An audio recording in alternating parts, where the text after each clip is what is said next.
সালামু আলাইকুম। আজকে নিয়ে এলাম নতুন একটা ভিডিও। নতুন ভিডিওতে আপনাদের সবাইকে স্বাগতম। আজকে যে প্রোডাক্টটি নিয়ে কথা বলবো সেটি হলো নো লাম্পি। এটি এশিয়ার একটি প্রোডাক্ট। এটি ভাইরাসজনিত সমস্যার জন্য ব্যবহৃত হয়। এটি নো লাম্পি বা লাম্পি স্কিন ডিজিজ নামে পরিচিত এই রোগটির জন্য ব্যবহৃত হয়। লাম্পি স্কিন বা এলএসডি এটি মূলত খুরা রোগ থেকে সমস্যাটি শুরু হতে পারে। পুরা গায়ে ছড়ায় বা পুরো গায়ে ছড়ানোর পরে ফোস্কা ফুটে যায়। ফোস্কা ফুটে এটি এই রোগটি মূলত দেখা দিয়ে থাকে।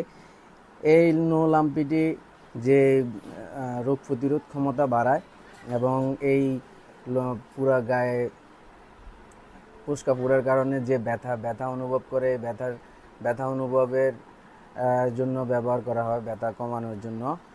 এবং পশুর যে ক্ষতিগ্রস্ত টিস্যুগুলার কার্যকারিতা বাড়ানোর সহযোগিতা করে নোলাম্পি। এটি খাওয়ানোর নিয়ম হচ্ছে বড় গরু এবং ছোট ছাগলের মধ্যে দেখা দিতে পারে, দুটোইতে ব্যবহৃত হয়। তো এই নো লাম্পি ব্যবহার করতে পারেন, ব্যবহার করে দেখতে পারেন। আমার চ্যানেলটি সাবস্ক্রাইব করবেন, কমেন্টস করবেন, শেয়ার করবেন। আসসালামু আলাইকুম।